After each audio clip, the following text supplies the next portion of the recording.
우선 전일 시장 흐름까지는 이미 답을 연속해서 이틀간 답을 드렸습니다. 그냥 오를 거다, 오를 거다 라는 말씀을 그냥 드렸습니다. 연 이틀 잘 상승했습니다. 오늘은 대응의 영역에 들어왔다 라고 말씀을 드리겠습니다. 자, 안녕하십니까, 판세강 송대표입니다. 2024년도 4월 24일 수요일이고요. 현재 시간 오후 1시 51분을 지나고 있습니다. 밤새 잘 지내셨습니까? 자, 그럼 오늘 시장 이야기 나눠보도록 하겠습니다. 먼저 새벽에 마감했던 뉴욕 증시부터 짚고 넘어가도록 하겠습니다. 새벽에 마감했던 뉴욕 증시는 전일 대비해서 263포인트 0.69%가 상승한 38,503포인트에서 상승 마감했습니다. 움직였는데 시장 상황 자체가 여러 가지로 항상 봐야겠습니다만, 지금 상황은 어떻게 보면 정답지를 좀 내어놓은 상태에서 흐름을 보는 구간이거든요. 근데 이 정답지를 내오는 상태에서 흐름을 봤을 때 과연 이제 어느 정도의 목표치까지 현재의 상황이 연계될 거냐, 이게 제일 중요할 것 같습니다. 그 얘기는 무슨 말이냐면 지난 월요일날 반등을 할 거다, 간단 명료하게 상승이다 말씀을 드렸고, 어제 또한 그냥 일단 오르는 장이다 라고 설명을 드렸는데, 어느 정도의 그 이틀 동안의 반등을 통해서 봐야 할 목표치의 일부를 지금 수복을 한 상태입니다. 어떠한 이젠 이슈들이 다 갖다 붙어지는 상태이긴 한데, 이런 거죠. 주가가 바닥에 있을 때는 모든 데이터가 좋지 않습니다. 국채도 그렇고 달러도 그렇고 모든 데이터가 좋지 않죠. 좋을 수가 없죠. 시장에 빠져 있는데 어떻게 데이터가 좋겠습니까? 그거 자체가 말이 안 되죠. 데이터가 좋은데 시장이 빠졌다? 뭐 그건 10중 8구 급반등 하든 급락을 하든 하겠죠. 그런데 지금 시장이 반등을 하면서 몇몇 가지가 좀 변화를 극심하게 받고 있는데, 첫 번째로는 국채 가격입니다. 국채 가격에 대한 부담감은 계속 갖고 있어요. 왜냐하면 국채가 4.6 이상에서 계속 있는 것 자체에 대한 부담감이 좀 많습니다. 이 4.6 이상에서 가격을 유지하는 이유는 뭐 아시겠지만 연준 쪽에 대한 부분 때문이거든요.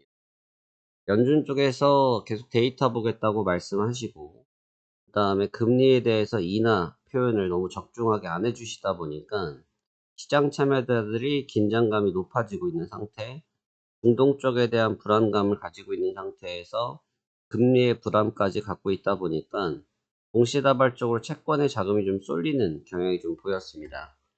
하지만 이 부분이 전일 지표가 발표가 되면서 상당히 완화가 됐고, 상당히 완화가 되면서 증시 안정을 깨할 수 있는 그런 부분의 빌미가 작용이 되면서 증시 상승을 이끄는 주역이 되었습니다. 지금 국채가 안정됐다라고 말씀드리는 것처럼 어느 정도 이제 안정권에 이제 시도를 하고 있긴 한데, 앞서 그림에서 보셨던 것처럼 4.6을 붕괴는 했습니다만 다시 기술적으로 빠르게 반등을 하면서 여전히 불안정한 요인들을 보여주고 있는 것도 사실입니다. 왜 그러냐 하면 단순히 경제지표 하나를 가지고 국채 가격이 조정을 받긴 했습니다만, 제가 말씀드렸죠. 지표가 분명히 중요하고 지표 분명히 확인해야 될 부분이 맞는데, 가장 중요하게 봐야 될 부분은 뭐냐면 연준의 입이다 라는 말씀을 드리고 있습니다. 연준이 지금 직접적으로 언급을 하지 않으면 분위기가 개선되기가 쉽지가 않습니다. 분위기 자체가 중요한 거죠. 왜냐하면 어차피 연준에서 실질적인 실행을 하기 위해서는 시간이 필요한데, 그 전에는 분위기가 조성이 돼야 되거든요. 그러한 분위기를 조정해 줘야 될 연준에서는 이번 주는 블랙 기간이라 코멘트가 없으십니다. 지금 경제 지표에 의해서 시장의 추론으로 인한 흐름 변화들은 반복적으로 확인할 수 있겠습니다만, 실질적인 큰 변동성을 가져가기 위한 데이터를 수급하기에는 연준의 입이 없기 때문에 아주 제한적이라고 볼 수밖에 없겠죠.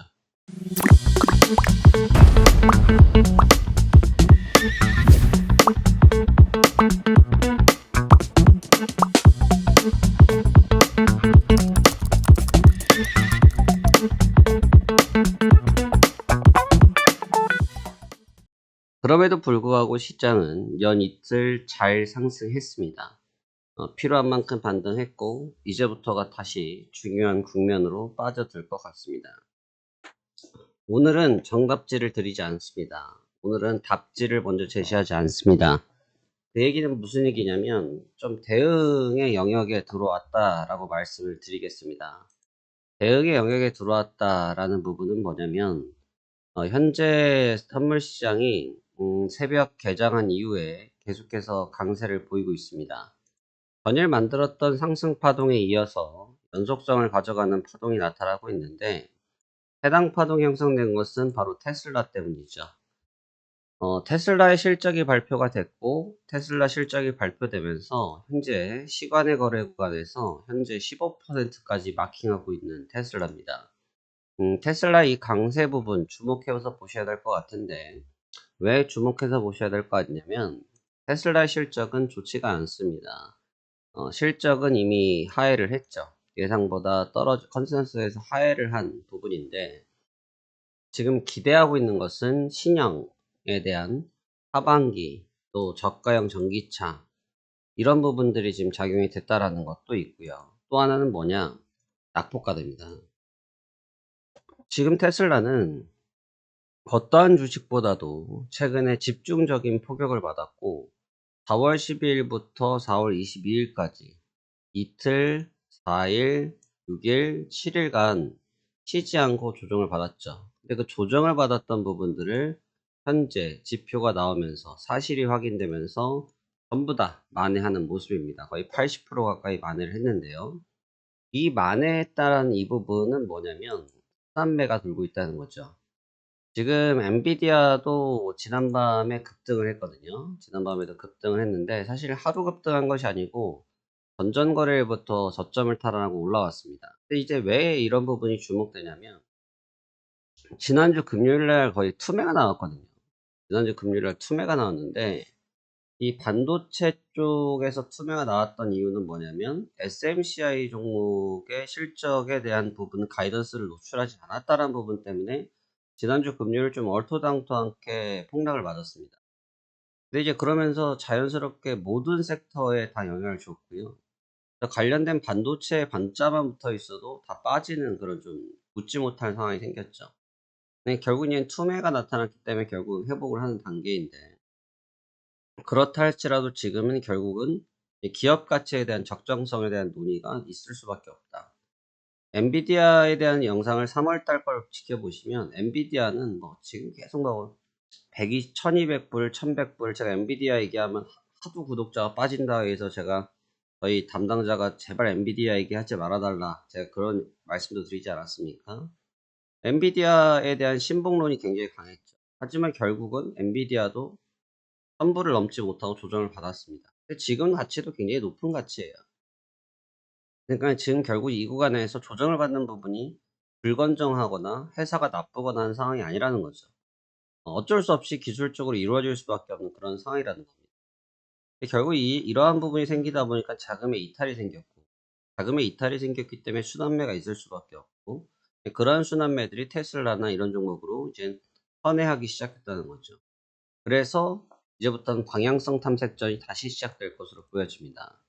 1차적으로 상승할 부분에 대해서는 충분히 상승했다라고 말씀을 드렸는데 일단 제가 보는 관점에서는 1차적으로 올 자리까지는 다 왔습니다. 이제 여기서는 좀 얘기가 좀 달라지는데 왜 얘기가 달라지냐면 우리가 흔히 말하는 V자 반등까지 갈 수 있을까? 아니면 여기서 다시 V자 반등을 가지 못하고 이런 식으로 내려왔다 반등한 이후에 다시 N자형으로 빠질 것이냐 이 갈림길이 시작될 것으로 보여집니다. 이제 그 갈림길의 중심은 바로 39,000 정도 이 전후 구간이 다우지수에서는 지금 결정날 것으로 보이고 나스닥 같은 경우는 18,000 구간에서 해당 구간이 결정될 것으로 보여집니다. 일정선에 대한 수급적인 기조가 워낙 강했기 때문에 또 낙폭이 단기적으로 집중됐기 때문에 빠르게 회복을 하고 있습니다만 그만큼 빠르게 부담을 갖고 있는 것도 현재 상태이기 때문에 우리가 이제부터는 방향성을 한번 긴밀히 논의해야 될 자리에 들어왔다라고 저는 평가하고 있습니다. 여러분들께서도 지금 자리가 이제 좀 애매해지셨을 거예요. 반등을 하니까 이제 매수를 따라가야 되나 싶기도 하겠지만, 그렇다고 해서 매수만 따라가기에는 시장 분위기가 또 그렇지가 못하거든요. 그러니까 이제 매도를 또 하자고 하니 매수의 반등의 힘이 강하고 굉장히 애매한 그런 단계에 놓여져 있는데, 지금 제가 드릴 수 있는 언급은 일단 추세를 따라가라는 것입니다. 추세를 따라가라는 것, 저점에서부터 말씀드렸다시피 이미 어느 정도 이 현재 흐름은 갑질을 내놓고 움직이는 순수한 시장이거든요. 거의 아주 신선한 시장의 그냥 그 순수한 모습이기 때문에 이 구간의 추세는 일단 존중해 주는 게 좋습니다. 하지만 지금 방금 말씀드렸다시피 일단 테슬라에 대한 인식이 과연 본장에 넘어갔을 때 어떻게 바뀔지는 한번 주목해야 될 것 같고요. 물론 이제 신제품이라든지 저가형이라든지 판매 촉진을 위해서 나타난 상품들의 등장이 그동안 부진했던 테슬라에 대해서 굉장히 도움이 될 수는 있겠습니다만, 앞서 일간 매매 흐름에서 보셨던 것처럼 장기간 조정을 받았던 만큼 투자자들이 아직까지 쉽게 해당 종목에 대한 관심도를 주지 않고 있다는 겁니다. 현재 시세를 좀 펌핑하면서 아침 시가부터 현재까지 강세를 유지하고 있는 이 나스닥 선물의 지수가 어느 정도 지탱할 수 있을지에 대해서는 저는 아직은 좀 의구심을 갖고 있고요. 대신 조정을 받는다고 해도 방금 말씀드렸던 것처럼 현재 저점에서 이루어진 반등에 대한 기조는 인정해 주는 게 좋다. 쉽게 말하면 추세가 아직은 쉽게 꺾일 단계가 아니다라는 부분을 보면서 접근하는 게 좋습니다. 대신 17,700, 18,000 이 구간의 사이 구간대가 굉장히 치열한 공방전이 될 수 있기 때문에 해당 구간에 대한 인식을 잘 하시면서 접근하는 것이 좋아 보이고요.